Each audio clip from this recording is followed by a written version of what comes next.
할렐루야. 우리가 지난주부터 이제 하이델베르크 교리 문답서를 가지고 저희가 오후 예배를 진행 중에 있습니다. 아마 많은 분들이 하이델베르크 교리 문답서라 그러면 아마 좀 생소하실 겁니다. 특히 우리 장로교에 이제 우리가 교회를 다니시는 성도님들은 웨스트민스터 신앙 고백서와 대소요리 문답은 저희가 많이 들어보셨을 텐데, 바로 이 하이델베르크 교리 문답은 좀 약간 생소하실 수가 있습니다. 아마 지난주 이제 이상분 목사님께서 구체적으로 나눠주셨지만 좀 더 제가 이제 강의안을 보시면 간략하게 어떠한 것인지를 제가 정리를 해놨기 때문에 그 강의안을 참조하시면 되겠습니다. 지난주 우리가 이제 이 하이델베르크 교리 문답서 시작과 함께 1, 2문에 대해서 말씀을 살펴보았는데요. 오늘 우리가 살펴볼 3문에서 5문까지를 보시면 앞서 2문에서 언급했던 바로 인간의 죄와 그로 인한 비참을 우리는 무엇을 통해서 확인할 수 있는가? 인간이 가지고 있는 그 죄와 죄로 인한 사망의 그 비참함을 우리는 무엇을 통해서 인식할 수 있는가 하는 질문으로 오늘 3문이 시작이 됩니다. 3문을 보시면 강의 안에 보시면 다 기록이 되어 있습니다. 보시면 이렇게 질문을 하고 있죠. 당신은 당신의 비참을 어디에서 압니까? 어디에서 확인합니까? 이렇게 질문을 하고 있죠. 한마디로 우리의 죄와 죄로 인한 인간의 그 사망의 비참함에 놓여 있는 그러한 것을 우리는 무엇을 통해서 확인을 할 수가 있냐라는 것이죠. 이에 대한 답으로 무엇을 말씀하고 있습니까? 바로 율법을 말씀을 하고 있습니다. 율법, 바로 하나님의 계명이며 그분의 말씀을 의미하고 있죠. 바로 하나님께서 백성들이 하나님의 의를 쫓아서 선과 악, 바로 옳고 그름을 분별할 수 있도록 우리에게 주신 그 하나님의 계명, 조금 좁은 의미로 보면 바로 여러분들 너무나 잘 아시는 십계명, 그 십계명과 613개의 조항으로 되어 있는 그 법조문을 이야기할 수도 있습니다. 그러나 좀 더 넓은 의미로 말씀을 드리면 구약에서 선지자들의 입술을 통해서 말씀하신 하나님의 그 모든 말씀을 포함하고 있다, 이렇게 보시면 되겠죠. 그래서 한마디로 바로 이 율법, 바로 십계명을 비롯한 율법 조항 613개 조항뿐만 아니라 하나님이 말씀하신 그 모든 말씀이다, 이렇게 보시면 되는 것입니다. 많은 사람들이 이제 이 율법이라 그러면 율법의 의미를 약간 좀 왜곡해서 부정적으로 보시는 분들이 계십니다. 왜냐하면 초대교회 당시에 수많은 유대 정통주의자들이 초대교회를 향해서 이 죄의 구속과 인간의 구원과 관련해서 지나친 율법주의를 강조하다 보니까 이 율법과 율법주의를 혼동해서 이 율법 자체를 좀 부정적으로 보고 인식하는 경우가 너무나 많다는 것이죠. 그런데 이 율법에서 보시면 우리가 이제 오늘 담임 목사님께서 너무나 설명을 잘 해주셨는데, 바로 절기와 안식일과 같은 이 의식법이 있고요, 그리고 우리의 정결을 위해서 할례와 음식법과 같은 이 정결법이 있습니다. 그리고 죄의 속죄를 나타내는 제의법이 있습니다. 제사법. 이러한 것들은 바로 예수 그리스도께서 율법의 완성이시며 율법의 실제이신 예수께서 이 땅에 오심을 통하여 모든 것이 완성이 되었기 때문에 더 이상 율법 조문 문자 그대로 지킬 이유가 없어지게 된 것이죠. 그러나 여전히 십계명을 중심으로 하는 바로 도덕적인 그 도덕법은 지금도 우리가 지켜야 되는 바로 하나님의 거룩하고 진리의 말씀이라는 것입니다. 오늘 이 하이델베르크 바로 3문에서 5문에서 이야기하는 이 율법이라는 것은 바로 그 도덕법적 의미에서의 율법을 이야기한다, 그렇게 보시면 되겠습니다. 바로 이 선악을 알게 하는 율법, 바로 이 빛이신 하나님의 말씀을 나의 삶에, 바로 여러분들의 삶에 날마다 조명해 볼 때 어둠 안에 가려졌던 나의 죄악과 또 내가 알지 못했던 그러한 죄악들, 그로 인한 절망과 비참의 상태를 우리는 확인해 볼 수가 있다는 것입니다. 그런데 여기서 우리가 이제 비참이란 말을 보면 독일어로 보면 이것이 엘렌트라 그래가지고 유랑하다, 쫓겨나다라는 의미를 가지고 있습니다. 무슨 뜻이냐면 바로 이 비참이라는 것은 우리의 죄로 말미암아 하나님의 영원한 생명, 그분의 영광에서 떨어져 나온 벗어난 상태, 바로 죄로 인하여 사망의 절망 가운데 놓여 있는 그 상태를 우리는 비참이다, 이렇게 이야기하고 있다는 것이죠. 바로 이 율법, 바로 하나님의 이 진리의 말씀 계명을 통해서 우리는 우리의 죄악과 그 죄로 인해 하나님의 영원한 생명과 영광에서 벗어난 비참한 상태를 우리는 인식하며 확인을 할 수가 있다는 사실입니다. 이 사실을 명확하게 보여주는 성경 구절이 바로 로마서 7장 7절 말씀인데, 자막에 보면 나오는데 우리 다 같이 한 목소리로 읽어보도록 하겠습니다. 시작.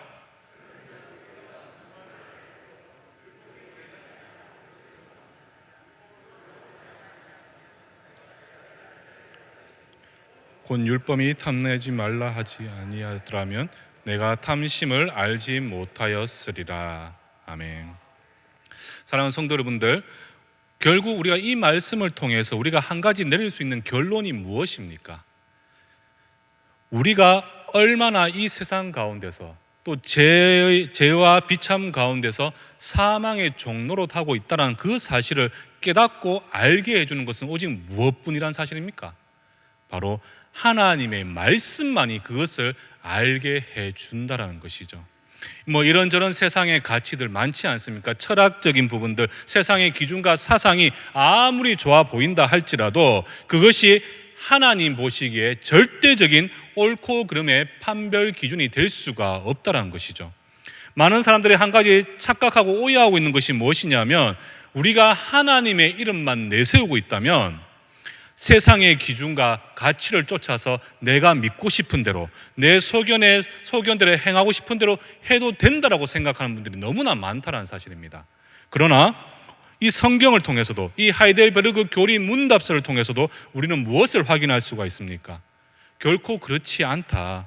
오직 선과 악을 구분하고 옳고 그름을 정하는 기준, 우리의 행동과 생각, 우리의 모든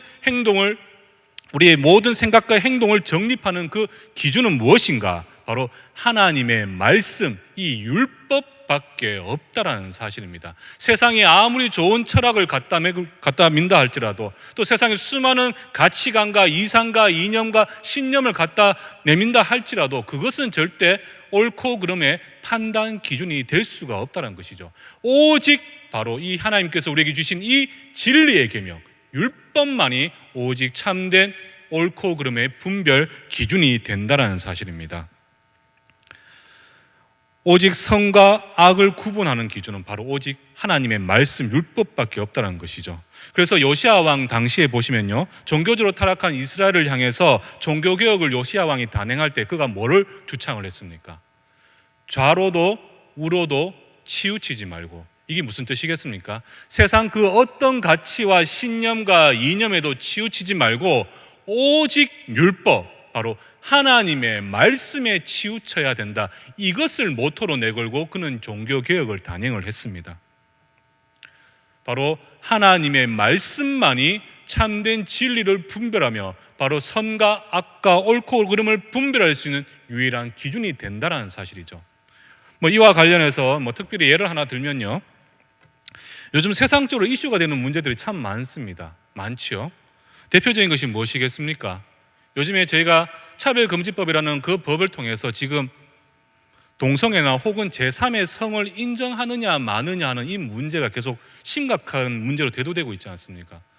안타까운 사실은 그냥 봐도 알 수 있는 이 답을 지금 교회 내에서도 이슈가 되고 있다는 사실이죠. 여기에 어떤 분들은 이렇게 이야기를 합니다. 하나님께서 가지신 공유적 속성이 있잖아요. 바로 사랑과 자비와 긍휼, 이러한 것을 주장을 하면서 그들의 행위를 우리가 이해해 줘야 되고 인정하고 당연히 교회에서 받아들여야 된다, 이렇게 말씀하시는 분들도 계십니다. 여러분들 어떻게 생각하십니까? 그것이 맞습니까? 그런데 우리가 이것이 더 이상 논쟁거리가 될 수 없는 것은 이 문제를 바로 하나님의 우리에게 주신 이 계명, 진리의 이 말씀에 우리가 비춰보면, 이것이 만약에 하나님 보시기에 죄라 그러면 우리는 그것을 당연히 죄로 받아들이고 인식을 하면 되는 것이죠. 우리는 하나님의 말씀 앞에 모든 문제를 가지고 나와서 그것이 옳은 것인지 그런 것인지 우리는 분별하면 된다는 사실입니다. 많은 사람들이 이런 문제를 가지고 세상의 기준을 가지고 세상의 이념과 세상의 수많은 좋은 가치관을 가지고 아무리 떠들어댄다 할지라도 하나님을 믿는 백성, 우리에게 계명을 주신 그 하나님의 거룩한 성도들은 우리는 하나님의 말씀에 비추어서 그것이 옳고 그름을 우리는 분별할 줄을 알아야 된다는 사실이죠. 다시 한번 말씀드리지만 지금 시대가 너무나 혼탁하다 보니까 하나님을 믿는 백성들이 하나님의 말씀을 쫓아 살아가는 것이 아니라 세상의 좋은 것을 쫓아 살아갈 때가 너무나 많습니다. 그러나 분명한 사실은요, 하나님께서 우리에게 주신 이 계명, 이 십계명, 바로 이 율법, 이 진리의 말씀을 우리는 쫓아 살아가야 되며 이 말씀에 철저히 순종해야 된다는 것이죠. 어떠한 문제도, 논란거리가 있는 그 문제도 우리가 이 말씀에 비추어 보았을 때 그것이 하나님 뜻에 합하면 선한 것이고 하나님 뜻에 부하면 그것은 선하지 않다는 것을 우리는 바로 알고 있어야 된다는 사실입니다. 그렇기 때문에 우리는 어떻게 해야 되겠습니까? 하나님의 백성들은 매일의 삶 속에서 결국 무엇을 어떻게 해야 되겠습니까? 바로 우리에게 주신 이 진리의 말씀을 우리는 철저히 순종하며 살아가야 되지 않겠습니까? 그래서 하나님의 율법 시편 112편 1절 하반절에 보시면요, 주의 계명을 크게 기뻐하는 자는 복이 있다고 이렇게 말씀을 하셨잖아요. 그분의 거룩하신 진리를 말씀을 쫓아서 우리는 철저히 순종하는 삶을 살아가야 하는 것이죠. 이것이 바로 오늘 사문 네 번째 질문의 요지가 아니겠습니까? 그런데도 수많은 성도들은 이 사실을 알고 있음에도 불구하고 어떻게 하고 있다는 것이죠?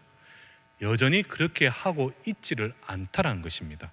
여전히 하나님의 말씀으로 자신의 삶을 비추는 것이 아니라 자신의 의를 쫓아서 세상의 판단과 기준을 쫓아 살아가고 있다는 것이죠. 그래서 하나님의 율법대로 살아가야 하는 것이 마땅할지인데 이 사실을 부정하는 사람들을 위해서 이 율법이 우리에게 구체적으로 원하는 것이 무엇인지를 이 사문을 통해서 우리에게 질문을 하고 있는 것입니다. 강약을 보시면 사문이 나와 있습니다.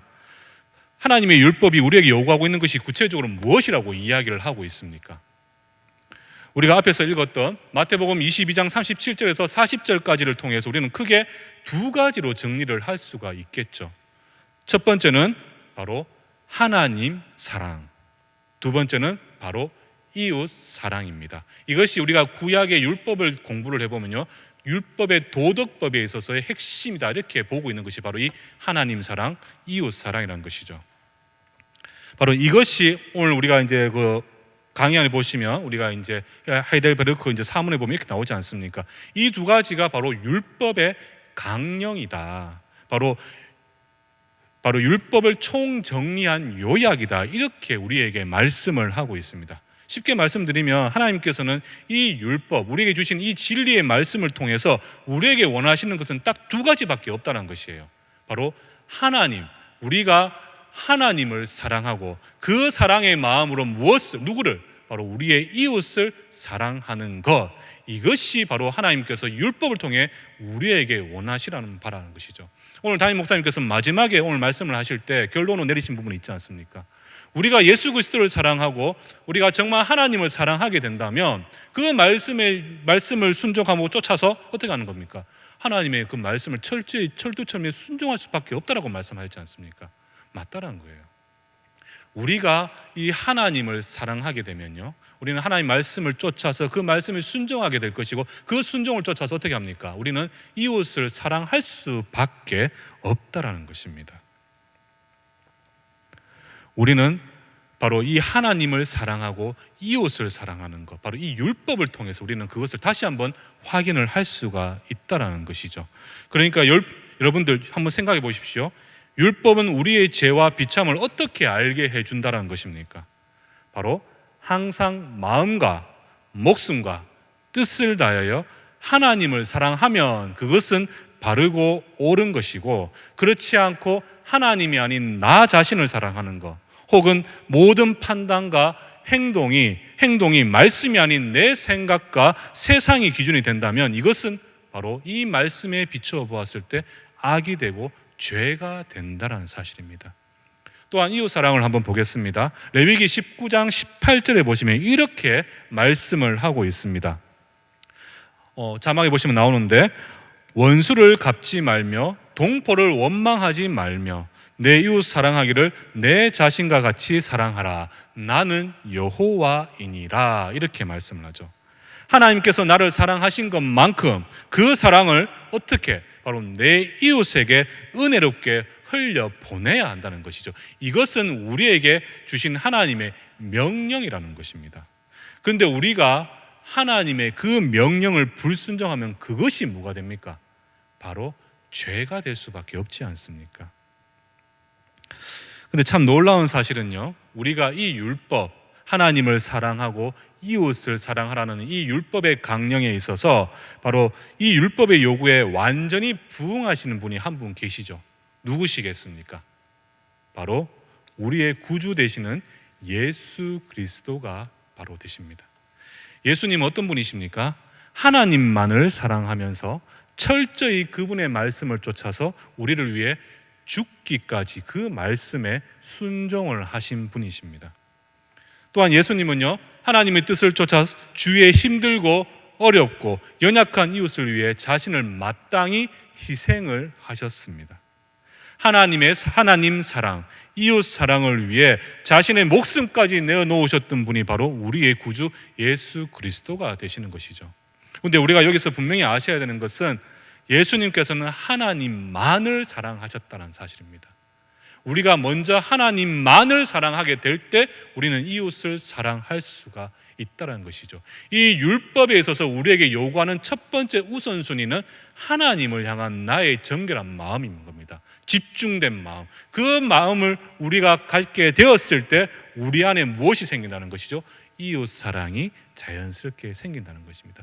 예수 그리스도께서는 이 땅에 오셔서 하나님만을 사랑하고 그분의 말씀에 철저히 순종함을 통하여 이웃 사랑을 온전히 실천하실 수가 있었다는 것이죠.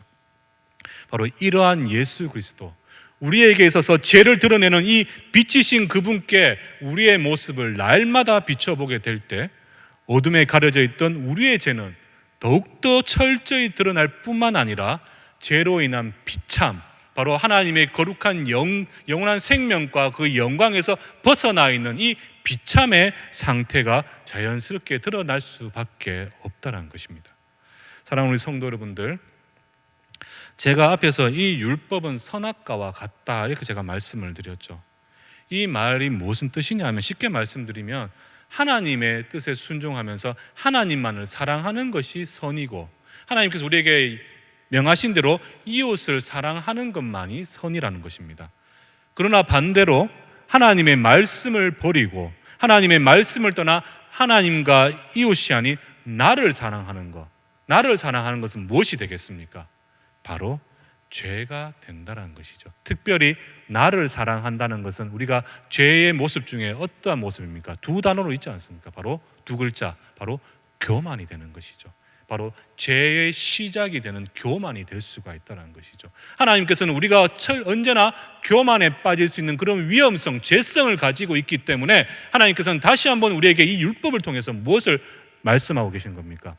하나님만을 사랑해라. 하나님 앞에 철저히 엎드려 넘어져 그분만을 사랑하고 그분의 말씀을 쫓아 이웃을 사랑해야 된다. 이것을 우리에게 가르쳐 주고 계신다는 것이죠. 사랑하는 성도 여러분들, 다시 한번 말씀드리겠습니다. 오늘 3문에서 5문까지 우리에게 주는 이 말씀은요, 다른 뜻이 있는 게 아닙니다. 바로 이 율법, 우리에게 주신 하나님의 그 계명, 그 강령만이 바로 선과 악을 구분짓는, 옳고 그름을 분별하는 유일한 기준이 될 수 있고, 그 말씀을 통해 너희가 하나님만을 사랑하고 이웃을 사랑하게 될 때 너희는 온전히 나를 믿고 섬기는 내 백성으로서의 바른 신앙의 자세를 가지고 있다. 이것을 우리에게 말씀을 하고 계신 것이죠. 우리가 이 사실을 바탕으로 철저히 내 자신을 하나님 앞에 내려놓고요, 그분 앞에 엎드리면서 그분의 뜻을 따라 우리가 순종하며 살아가게 될 때 우리는 어떻게 됩니까? 진정한 안식, 우리가 1문에서 우리가 보았던 하나님께서 우리에게 부어주시는 크고 놀라운 은혜와 위로와 평안과 안식을 우리는 누릴 수가 있게 되는 것입니다. 자, 그렇다면 우리가 이제 3문에서 4문까지를 통해서 정확하게 우리가 오직 율법만이, 이 진리의 말씀만이 바로 선악을 분별하는 기준이 된다는 것을 알게 되었고, 이 율법의 강령이라는 것은 결국 하나님만을 사랑하고 이웃을 사랑하는 것이다라는 사실을 배웠습니다. 자, 그렇다면 우리가 여기서 한 가지 사실을 점검을 해봐야 되겠죠. 과연 이 하나님의 말씀, 우리에게 주신 율법 조문, 613개 법조문 중에서 물론 예수께서 오심을 통하여 완성된 그러한 점들은 빼고 도덕법적인 부분에 있어서 이 선악을 깨달아 알게 해주는 이 율법을 과연 우리는 완전히 순종하면서 살아갈 수가 있냐라는 것입니다. 여러분들께서는 매일의 삶 속에서 이 율법을 철두철미 문자 그대로 지키며 순종하며 살아가고 계십니까? 바로 이것이 오문에서 우리에게 던지고 있는 질문이라는 것이죠. 인간은 과연 이 율법을 철두철미 완전히 지킬 수가 있는가? 그 질문의 대답으로 무엇을 말하고 있습니까? 예스입니까? 아니면 노입니까? 당연히 노겠죠. 전혀 아니다, 이렇게 답을 하고 있습니다. 우리는 본질상 하나님과 이웃을 향한 사랑이 아니라 미워하는 성향을 가지고 있다, 이렇게 대답을 하고 있다는 것이죠. 여러분들 어떻게 생각하십니까? 그것이 맞는 답인 것 같습니까? 아무래도 우리의 신앙 모범이 되니까 그것이 답이겠죠. 성경에서도 말하고 있습니다. 우리는 이 율법을 완전히 지킬 수가 없다라고 이야기를 합니다. 왜냐하면요, 우리는 바로 이 아담의 죄로 인해서 본질적으로 어디를 향해 있는 인물들입니까? 사람들입니까? 바로 죄를 향해 있는 존재가 바로 우리들이란 것이죠. 모든 속성이 부패한 바로 죄인으로서 우리는 당연히 죄를 가까이 할 수밖에 없기 때문에 율법을 우리는 문자 그대로 지킬 수가 없다는 것입니다. 그리고 우리의 매일의 생각과 행동과 말은 바로 율법을 어기고 있는 것을 우리는 확인할 수가 있겠죠. 그렇기 때문에 사도 바울은 로마서 3장 10절에서 이렇게 말씀하지 않습니까? 의인은 없는데 하나도 없다, 완전히 아예 한 명도 없다라고 이야기를 합니다. 여기서 의인이란 것은 무엇이겠습니까? 하나님을 경외하고 그분의 말씀을 주야로 기뻐하는 자, 이를 바로 의인이라고 이야기하지 않습니까? 그런데 그런 의인이 아무도 없다라고 이야기하죠. 그리고 전도서 7장 20절에 보시면 이렇게 말씀을 하고 있습니다. 선을 행하고 전혀 죄를 범하지 아니하는 의인은 세상에 없다, 이렇게 말씀을 하고 있다는 것이죠. 바로 이 율법을 우리가 문자 그대로 지킨다는 것은 결코 쉽지 않는 거라는 것입니다. 이게 무슨 뜻이겠습니까? 완전하게 그 율법을 지킬 수 있는 사람이 없다라는 것이죠. 자, 그렇다면 우리가 여기서 한 가지 우리가 고민을 해봐야 됩니다. 하나님께서 이것을 우리에게 지키라고 주신 그 계명인데 이 율법을 못 지키게 되면 우리는 어떻게 되는 것이야? 바로 이 율법으로 인해서 우리는 죄를 보게 되었고, 율법을 통해서 우리는 죄로 인한 사망의 비참한 상태를 깨닫게 되었는데, 율법의 하나님 사랑, 이웃 사랑에 대한 순종을 온전히 행할 수 없게 된다면 결국 우리는 그 죄로 말미암아 멸망과 심판의 길에 들어설 수밖에 없는 것인가 한번 고민해 보아야 되지 않겠습니까? 죄와 사망의 권세에 잡혀서 절망 가운데 하루하루를 살아갈 수밖에 없는 것인가? 어떻게 하면 이 죄와 비참의 상태를 우리는 벗어날 수가 있겠는가? 한번 우리가 고민을 해보아야 되겠죠. 율법이 주어졌는데 그 율법을 통해서 우리가 거룩함을 입어야 되는데 이 율법을 완전히 지킬 수가 없다는 겁니다. 그렇다면 우리는 어떻게 이 죄와 사망과 이 비참의 상태에서 벗어날 수 있을까? 바로 이 질문에 대한 답을 바로 히브리서 12장 2절과 3절에 보시면 이렇게 말씀을 하고 있습니다. 우리 다 같이 한 목소리로 읽어보도록 하겠습니다. 시작.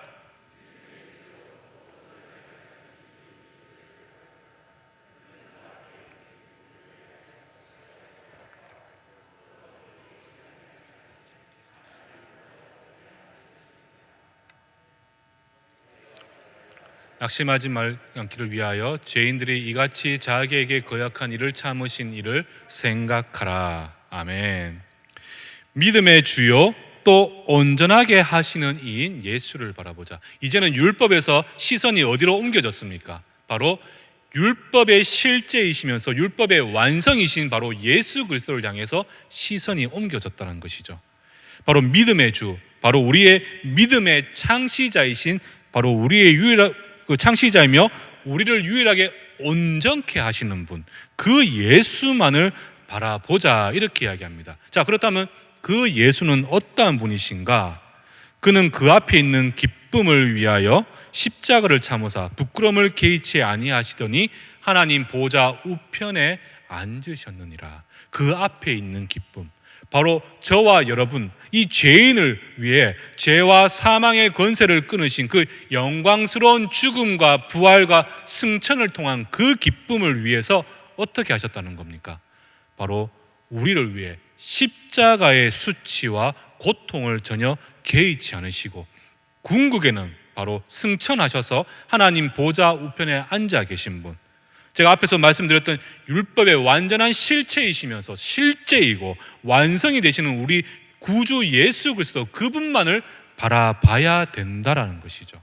또한 3절로 보시면 너희가 피곤하여 낙심하지 않기 위하여 죄인들이 이같이 자기에게 거역한 일을 참으신 이를 생각해라.